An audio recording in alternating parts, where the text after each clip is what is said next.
Welcome to AP7am. కడుపు నిండుగా క్యాలరీలు తక్కువగా బెస్ట్ ఫుడ్ ఇదే.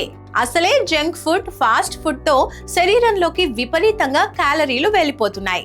కొంచెం తిన్నా కూడా బోలెడంత కొవ్వు చేరుతోంది. వద్దనుకున్నా లావైపోతున్న పరిస్థితి.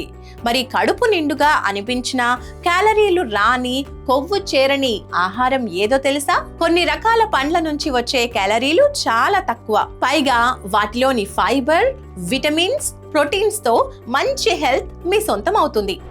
100 గ్రాముల యాపిల్స్ లో కేవలం 57 క్యాలరీల శక్తి మాత్రమే ఉంటుంది. 150 గ్రాముల స్ట్రాబెర్రీల నుంచి వచ్చేది 50 క్యాలరీలే. బొప్పాయి నుంచి 57 క్యాలరీలు. వాటర్ మెలన్ నుంచి అయితే 46 క్యాలరీలే. కీరా దోస నుంచి 23 క్యాలరీలు. ఒక మీడియం సైజ్ ఆరెంజ్ నుంచి 35 క్యాలరీలు మాత్రమే వస్తాయి. అంటే మనం 5 నిమిషాలు వాకింగ్ చేసినా ఈ శక్తి కరిగిపోతుంది. ఇక కూరగాయలకు వస్తే ఒక మీడియం సైజ్ టొమాటోలో ఉండేవి 22 క్యాలరీలే.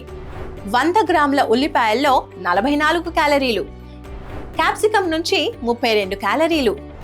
క్యారెట్లో 40 క్యాలరీలు. ఇక బీట్రూట్ నుంచి 35 క్యాలరీలు వస్తాయి. బ్రకోలీ నుంచి అయితే 35 క్యాలరీలు. కాలీఫ్లవర్, క్యాబేజ్ల నుంచి 25 క్యాలరీలు అందుతాయి. ఆకుకూరల్లో క్యాలరీలు మరీ తక్కువ. 30 గ్రాముల పాలకూర నుంచి వచ్చేది కేవలం 7 క్యాలరీలు మాత్రమే.